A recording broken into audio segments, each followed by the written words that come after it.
By the right of the council, by the will of the force. Welcome back to another episode of the Galaxy Famous Green Milk Festival approved Jedi Talk Podcast. Stop.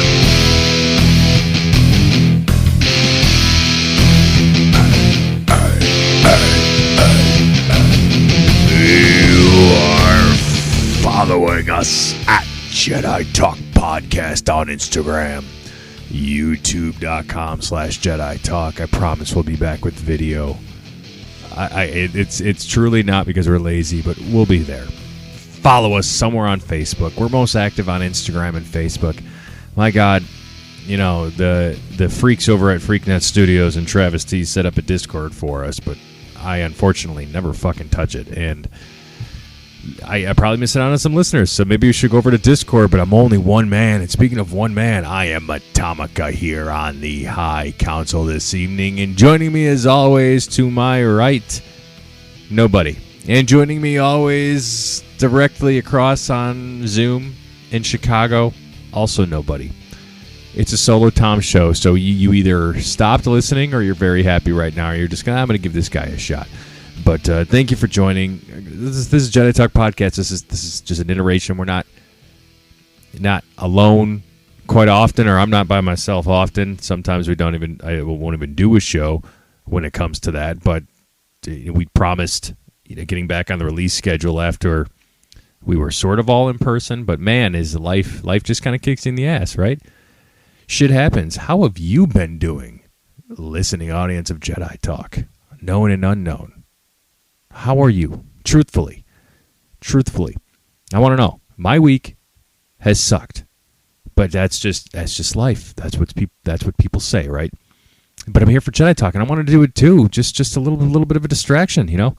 Life has been fucking weird lately, hasn't it?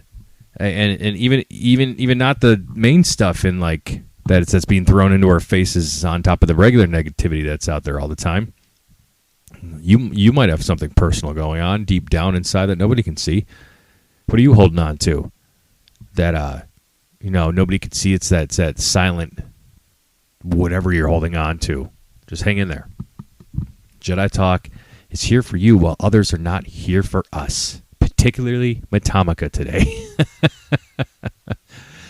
But no, I said I had a bad week. I'm not sitting here to say, oh, pity me, oh, poor me. It fucking happens, man. We're adults, right? It happens. I left work early today. It was just one of those, you feel like your blood pressure's high, just shit happens. And, it wasn't necessarily anything work was doing. It's real busy, and life just catches up with you. And my wife is the most perfect human being on this planet. She said, hey, if you're done working for today, I presented this idea. I said, hey, can we go to the parks just to, just get outside. Touch some grass, go outside, go to the parks, and fart around for a little bit. And then she's like, "Nah, why don't you just go by yourself?" And she'll chill at home with the little one. And I was just back and forth, hey. So I went and killed 2 hours at Hollywood Studios thanks to her, just to kind of reset. And the reason I'm bringing this up is because I went to Galaxy's Edge, of course, and hopped on Rise of the Resistance, because why not?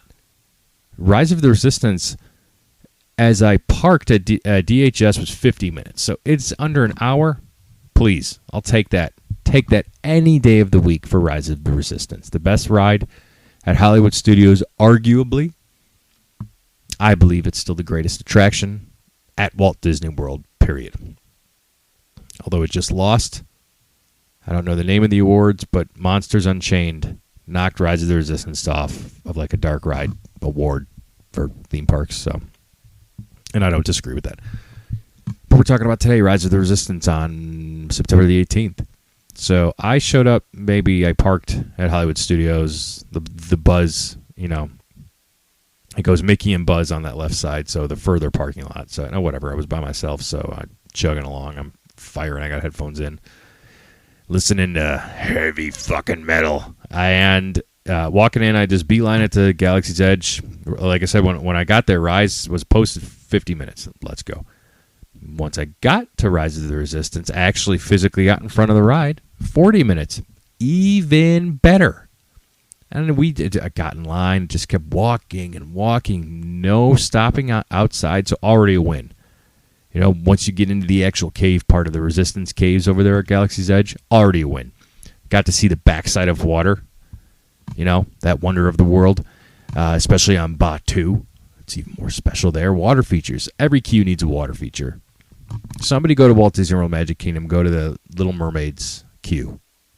Tell me that that's not one of the best rides for a theme park attraction that you've been in your life.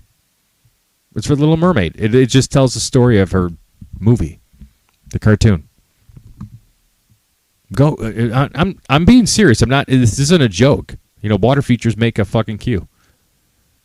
Now I think the Rise of the Resistance queue is a very boring queue to just sit in and wait for hours upon hours like that ride normally makes you wait. But hell, when you're walking on a posted wait of 40 minutes and you're breezing through that queue, it's fucking cool.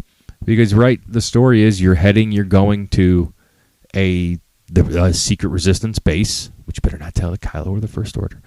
You're heading to the secret Resistance base, and you know it's more tense when you're kind of shuffling through a little bit quicker, right? You see a star map, you see blasters, you see some missing blasters. Oh no, are people of the Resistance using them? Is that a nod to maybe Finn's got one? You know, he's out there, he's looking for you, and you know, are there people on secret mission? You know, there's a Bacta suit in there that's reminiscent of one we've seen in the movies. There's so many things that you're looking at and pointing at, and you're going through, and then you know it's very top secret, and it's very you know be quiet about this place. You know, here, come meet Rey over here. So anyway, the point I was trying to make is when you're sitting there in that queue and waiting forever, that queue's boring. Rise's queue is boring if you're just sitting there forever the whole time. Yeah, they've got some QR codes with shit inside of it, but it's not Avatar's queue, right? Rise doesn't even have a bathroom in the queue, like Avatar does. It's crazy to me, and I know the logistics are different, right? But it's just wild to me that you could put one in Avatar that came out a year or so before. No, several years. Avatar opened 17, 18, 17. Yeah, that makes sense, I think. Don't quote me on that. Well, whenever it opened, it was a few years before Galaxy's Edge. So it's like you accommodate for the long wait times, put a bathroom in Flight of Passage queue, but not for the Star Wars ride? People would stop shitting in the queue if that were the case. Evan T. Boucher, the confirmed Batooper, would stop pooping. He would stop pooping in the Rise of the Resistance queue. No, I'm kidding. He's not doing that. I'm not kidding. So anyway, the 40-minute wait took me 16 minutes to get to the Rey room. The first pre-show room. 16 minutes. When has that ever happened? It might be a record for standby. I've done lightning lanes for rides that have taken longer. It's not busy right now. It's not.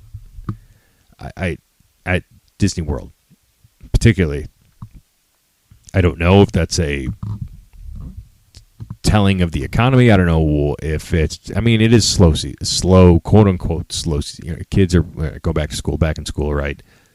This is right before the holidays are kicking in, even though it's Halloween in Florida and Central Florida right now with all the parties.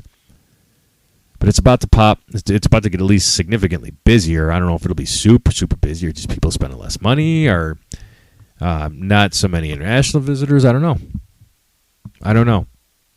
But 16 minutes to get to the Rey room. And then in total, I checked once I got off the ride. It was a 33-minute process. And the posted wait was 40 minutes. So bravo to Rise of the Resistance today. Bravo to the low crowds that I was able to get in. As far as the ride itself, it's limping along. Today, the Kylo's lightsaber through the roof of the turbo lift that you're in did not work.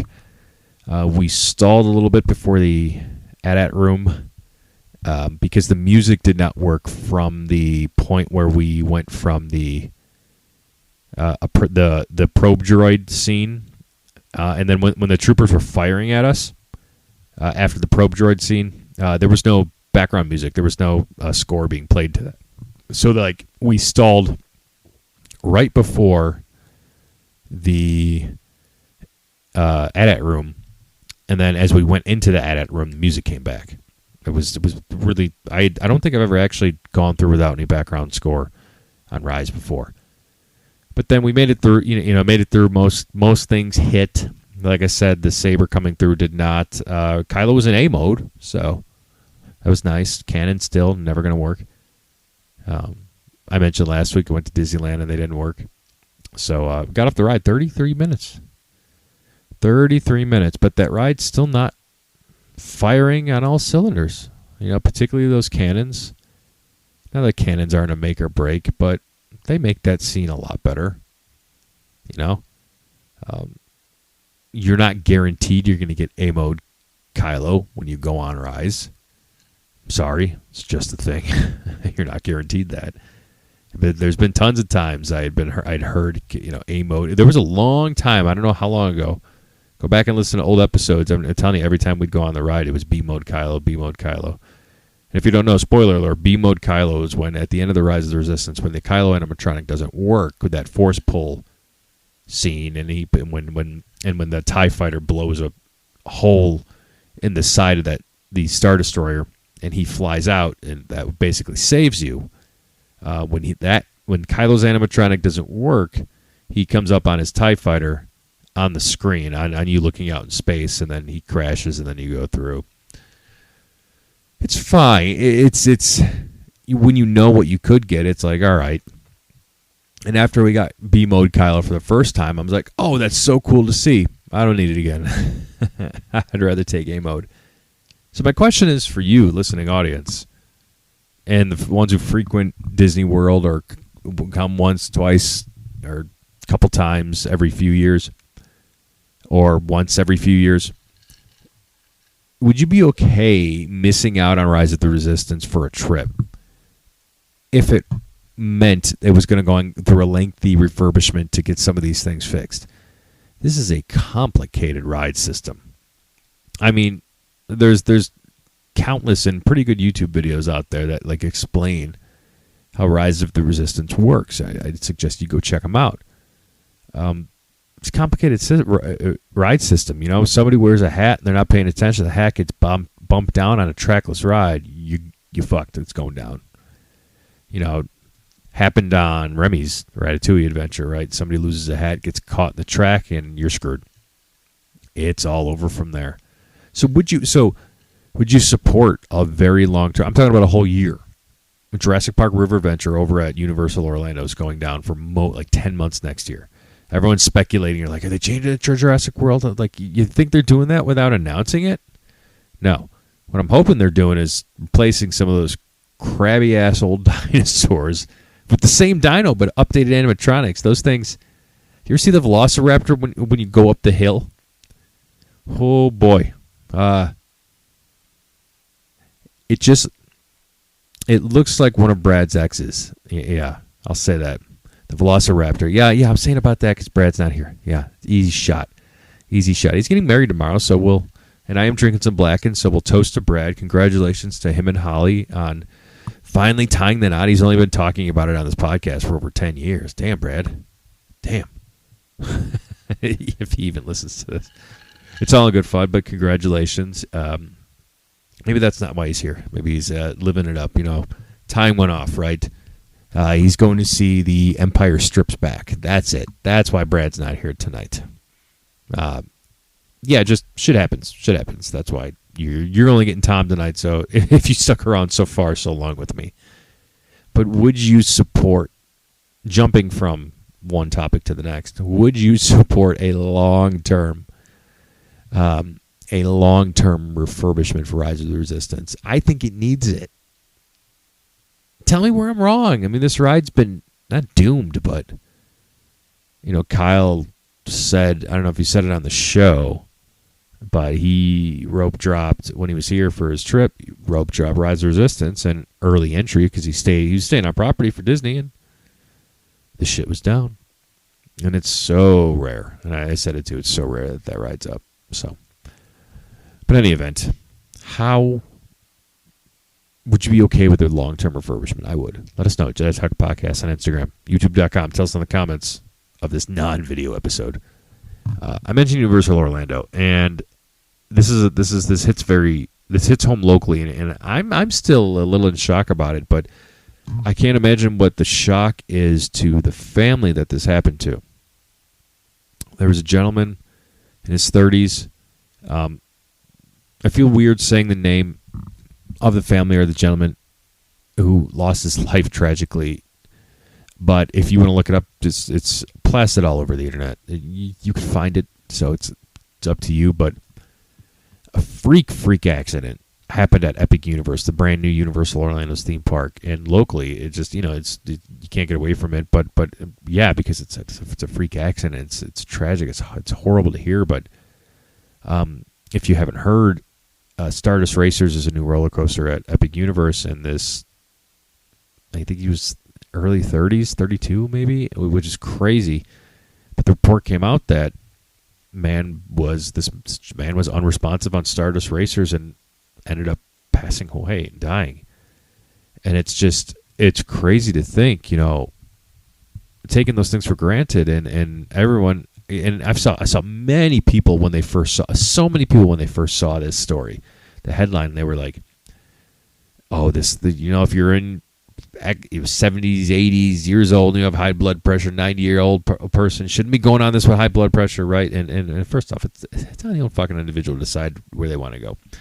But people were so quick to put this individual into like a box when they didn't know the story, so everyone's like assuming. But then you see how young they are, right? And that shit hits home. You just take it for granted. I just rode up and down Rise of the Resistance, right? If I had high blood pressure or some sort of like pre-existing heart condition, that drop when you're on the escape shuttle that takes you back to Batuu, that would fuck somebody up if you don't know what's coming. That could cause some shit. Thankfully, I'm a healthy individual. I'm very fortunate for that, and you work hard for it, even though I can lose several lbs. You're fortunate for that, and you don't know if this young man had a pre-existing condition. That's why they warn you, stay away from those things. But it's just freak, and I'm not blaming anybody. I'm not blaming him. I'm not blaming Universal or Epic. It just fucking sucks. And then they just came out that blunt force trauma was the cause of fatality, and it's just, oh man, feel for the family, and thoughts go out to them. So a moment of silence for them.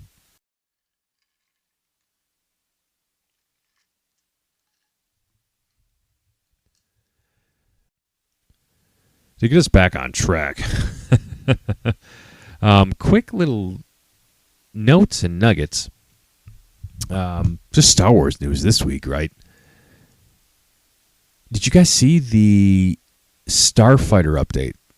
The Star Wars Starfighter. So it's so happy they've started filming. This movie's in production, so it's happening. I know Brad was very much, oh shit, is this happening?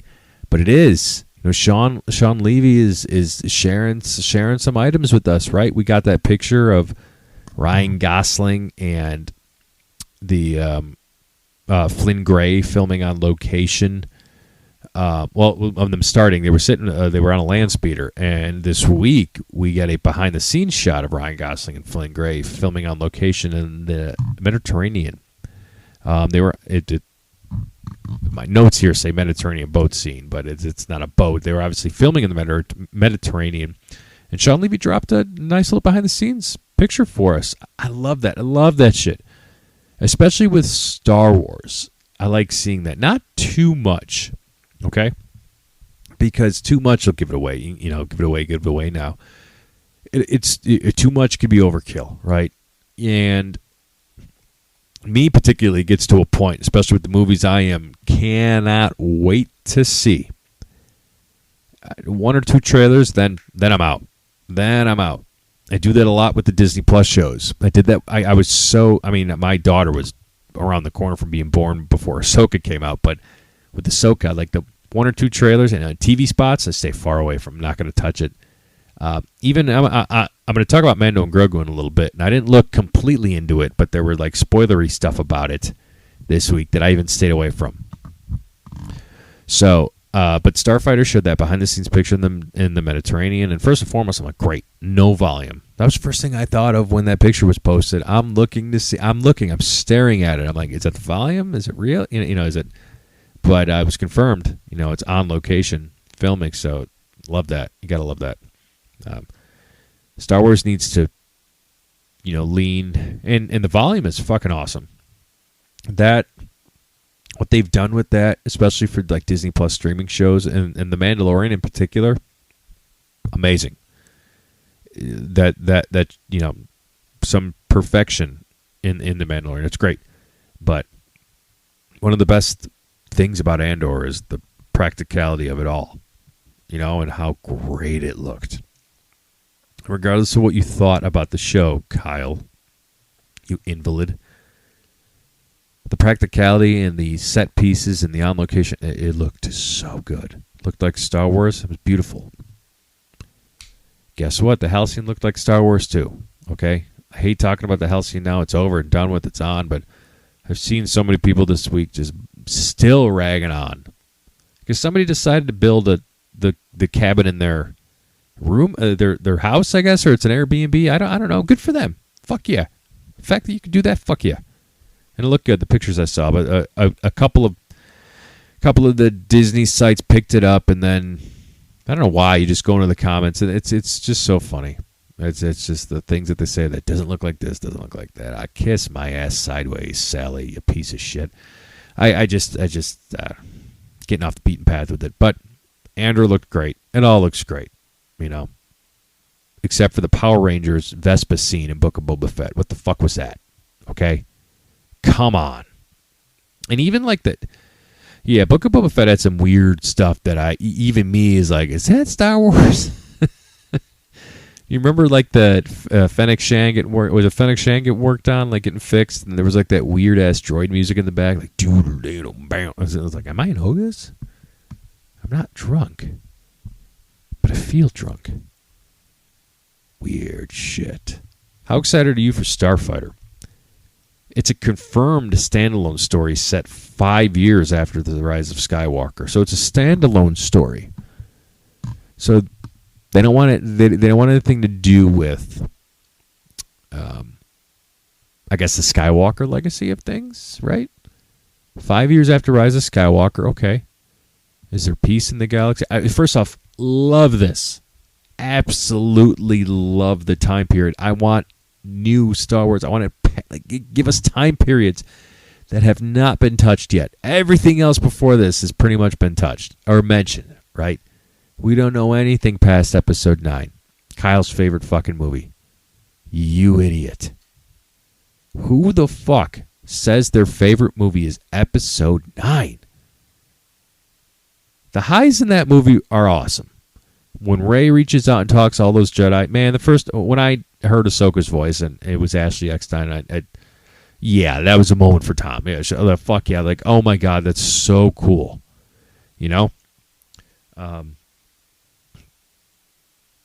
But man, there's some lows in that movie too. That fucking dagger, and it's not. It's the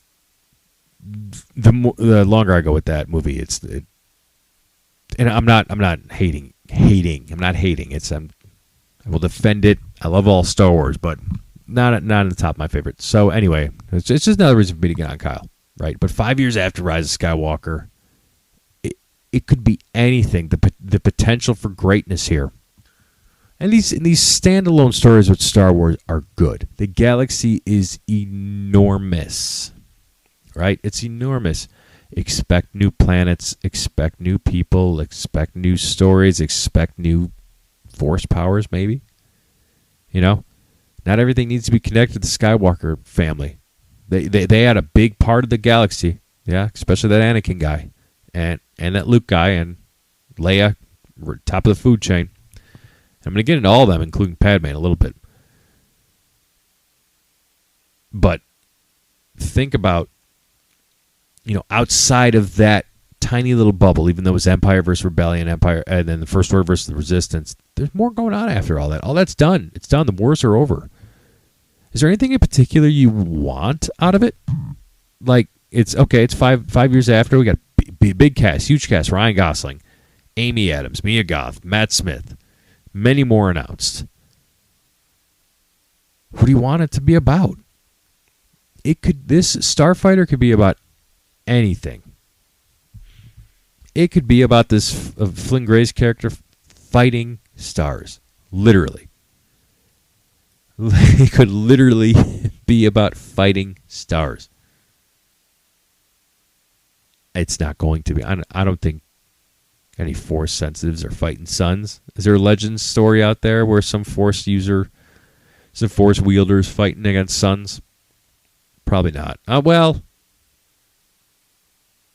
I don't know Legends all that well, but fuck, they might. There might be something like that. It sounds like something James Gunn would do with like a Superman movie. Have him fight the sun. Although the All-Star Superman was kind of close. No, he did fight his son, didn't he? There's a son involved in that. Man, I didn't mean to make that connection, but I think it did. And if I completely fucked up, blame it on the blackened.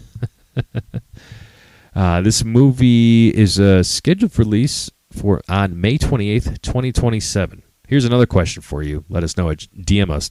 Comment. Jedi Talk Podcast on Instagram, youtube.com/Jedi Talk. Comment on the comments below.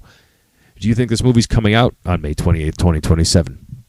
I mean, they're filming their production, so they don't have to worry about any of that. But this is Disney we're talking about, and the Star Wars, they're very, very much known for pushing shit back when they feel like it.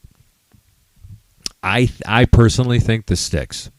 I think it's going to release. I do. Because we have The Mandalorian and Grogu, which is coming out May 22nd of 2026. Now, before I get into the little news we have about that, I have a question for you, listening audience of Jedi Talk. Hi, I am Atomica. You know me. I've been on the show since June of 2021 after Mr. Brad Hughes asked me to be on. Would you like to see The Mandalorian and Grogu for free? Would you like to see it with your buddies over at Jedi Talk and other listeners and friends? Of course you would. Of course you don't want to pay anything for your ticket for Mandalorian and Grogu. You don't want to give that money to Disney. Yeah. You don't want to give it to them. You're with Evan. You don't want to pay. Jedi Talk's got you covered. Come watch The Mandalorian and Grogu with us in a theater that we've rented out here locally in Orlando.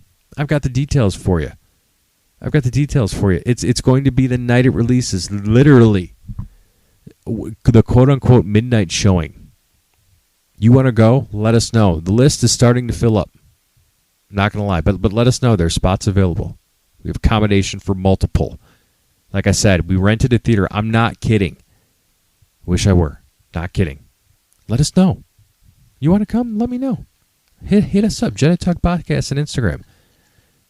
Send us a DM. I'm not going to tell you to comment on anything because I don't want you to letting people know where you're at. And personal stuff. Let us know. All I need to know is names, how many you want. Bring your kids. Bring your boyfriend, your girlfriend, their boyfriend, their girlfriend. Bring everybody. Up until a certain point because I've got limited space. We've got limited space.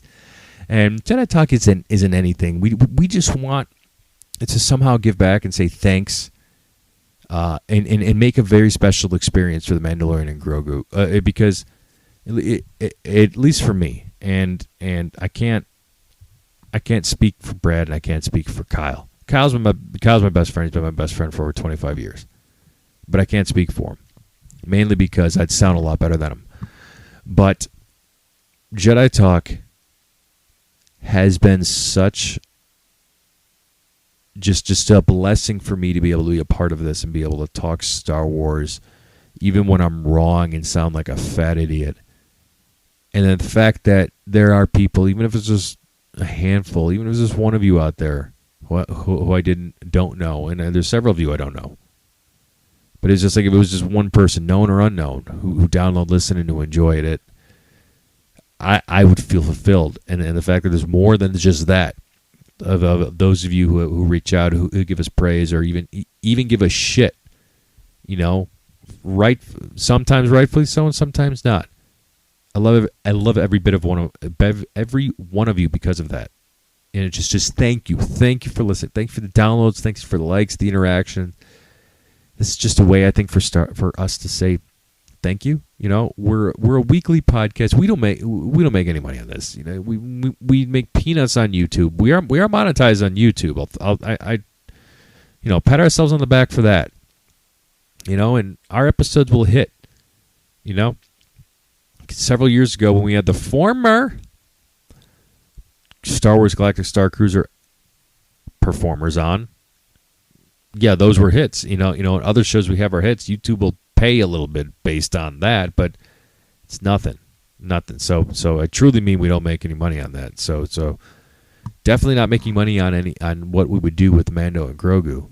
So, but we want you to come just to say thank you because you are taking your time, your hard-earned time, to listen to our bullshit. And we love you for that. Thank you so much. So come and see it with us. Let us know. So The Mandalorian and Grogu is coming out next year. So all day, and we even put this in our stories, all day today, September the 18th, I think the rumor started from Daniel RPK on X, Twitter, and he said that the Mandalorian and Grogu trailer was supposedly ready to drop today. I have not checked in probably a few hours, and I don't think it's dropped. Nobody's texting me. Usually when this stuff happens, I'm getting blown up if I haven't seen it already. Somebody's letting me know that shit has dropped, and let's just take a look. And no, it's not there. So it looks like we have been lied to, and everybody today was like, "Oh man, Daniel RPK is normally on it about trailers, knows about trailers. I've heard that name before. I don't care to look into much anything. So trailer hasn't dropped yet, but it was supposedly supposed to drop today. We even put it on our stories that a bunch of rumors that it was supposed to come out, but it did not.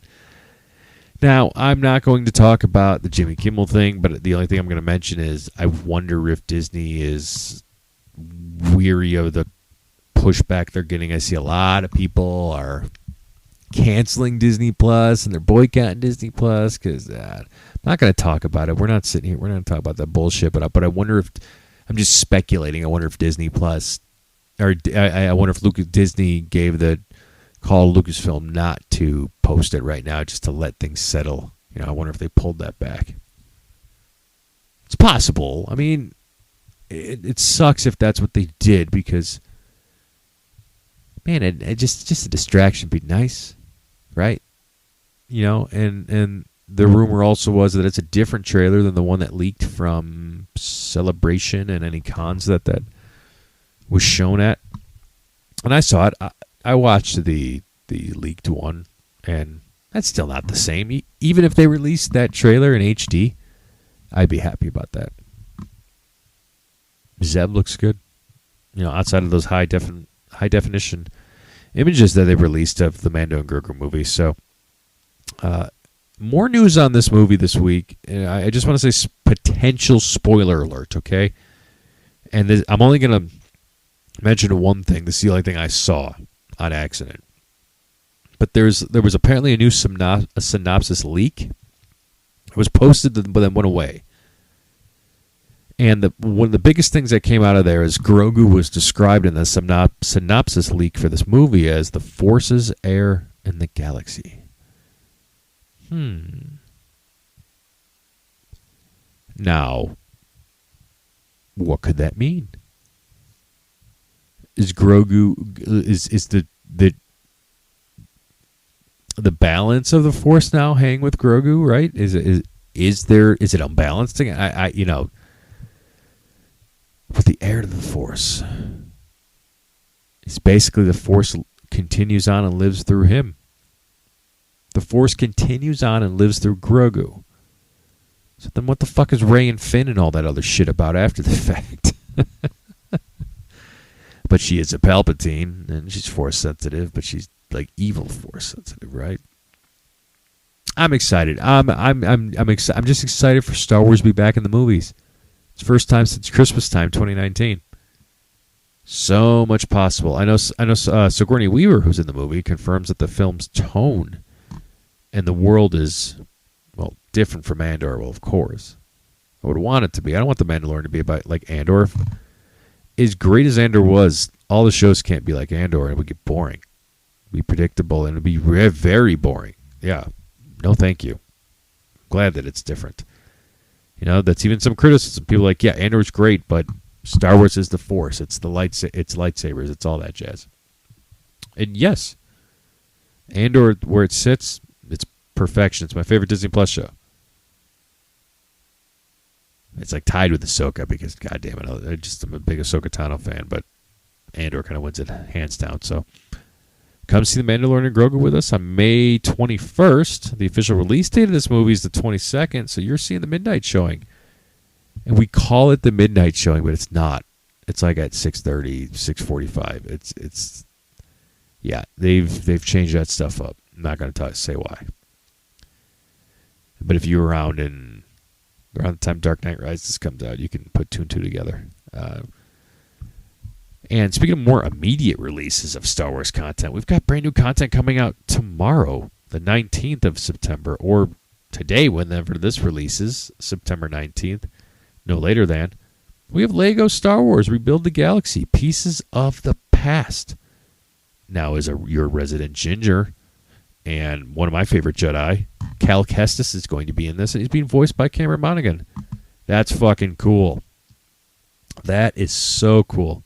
I love that. And I love that. I love that they're able to do that. Ashley Eckstein's voicing Ahsoka Tano. I love that they could do that, and especially with the Lego stuff, they could do whatever they fucking want. They could do whatever they want. They can make things that we've ever dreamed of become a reality. Like the following. For the first time ever, a Skywalker family reunion. Anakin, Padme, Luke, and Leia are all appearing together, albeit in Lego form. But that's going to make a bunch of us cry. It's going to be so emotional to see the four of them. Man. That's cool. I like it. It's fine. For obvious reasons, it was never going to happen in canon. It's never going to happen. I mean, Padme's not showing up as a Force ghost. Now she could just show up as like a vision or a memory. But the time for that's done. We don't need any more of that. Let it live on in Lego. Right? Let it live on in Lego. So that's coming out tomorrow. You watching it? Lego Star Wars Rebuild the Galaxy, Pieces of the Past. These are fun. Lego does Star Wars well. I highly recommend the Skywalker Saga, the Lego Skywalker Saga video game. It's so good. All 9 episodes. It's so much fun. So much fun. What are you looking forward to the most out of those 3 things? Is it Starfighter, Mandu and Grogu, or the Lego Star Wars, which releases tomorrow? Yeah, I know. One's a Disney Plus Lego series versus 2 blockbuster movies. Out of all of those, the one I'm most excited to is Mando and Grogu. It's closest, and there's so much, and I think this movie is going to bridge a lot. I hope to hell it gives us a little bit more of First Order foundation. We'll see. I'm excited. I can't wait. Come see it with us, please. Spots are filling up. Let me know. Let us know. Brad's getting married tomorrow. Hey, C4, do me a favor. Brad's getting married tomorrow, and you're the best droid. Give a best man speech. All right, fine. Since you insisted I be the best droid, here's your best man speech. Equal parts roast sincerity and the exact amount of metal-flavored contempt you deserve. Speak it slow, drop the zingers, and for the love of all things in the Outer Rim, don't let Brad try to DJ the reception. Ladies, gentlemen, and sentient devices who glitch when the cake appears. C4T3 here, model sarcasm enhanced. I'm honoured to stand next to Brad today, mostly because it gives me an excuse to be in the same room as him for longer than his Bourbon Reviews videos last. Brad grew up in Alabama, which explains his steady relationship with 3 things: sweet tea, optimism, and the sort of hairline that thinks it's still in college. He once started a YouTube channel called Brad's Bourbon Reviews, which taught us 2 things. 1, he's excellent at describing wood smoke in ways that make sommeliers uncomfortable. And 2, he will absolutely judge your life choices based on your choice of whiskey. He also has the weirdest crush on a cardboard cutout named Marfalump, which, if you ask me, is the most consistent love life he's ever had. All teasing aside, Brad's an oddball in the best way. He's loud when you need laughter. He's weirdly sentimental about stupid little things, like that one time he cried over an especially crunchy pickle, and he will show up for you when it actually matters. He's stubborn, sure, but that stubbornness means he doesn't give up on the people he loves. That includes your partner, whom he somehow convinced to say yes despite his tendency to fall down up escalators. Miracles do happen. Thank the Maker. To your partner, thank you for seeing something in him the rest of us only noticed after a while, like a rare vinyl record hidden under a pile of Taco Bell receipts. You make him better, calmer, and somehow slightly less likely to narrate his life like a dramatic bourbon tasting. You two are the sort of weird that fits together like hyperdrive and chaos. Brad, I've watched you grow from a guy who thought adulting was a brand of cereal into the man in front of us today. That's progress, and I'm proud of you, mostly because it gives me new material for future merciless roasts. Raise your glasses. To Brad and your partner, may your life be full of laughter, lousy decisions you can recover from together, and the sort of stubborn, ridiculous love that makes everyone else jealous. Criffing love forever. Cheers. There, roast, sincerity, and a toast. Go make the rest of your vows sound less like a Midwestern Yelp review and more like commitment. I'll be recording this for posterity and eventual blackmail. Well, that's been C4, T3. You guys have been great. We've been Jedi Talk. Follow us at Jedi Talk Podcast on Instagram, youtube.com/Jedi Talk. Do you want to come see the Mandalorian and Grogu movie with us? You do. Hit us up. Jedi Talk Podcast on Instagram, youtube.com/Jedi Talk. As always, stay safe, and may the Force be with you. Rise, Jedi Knight!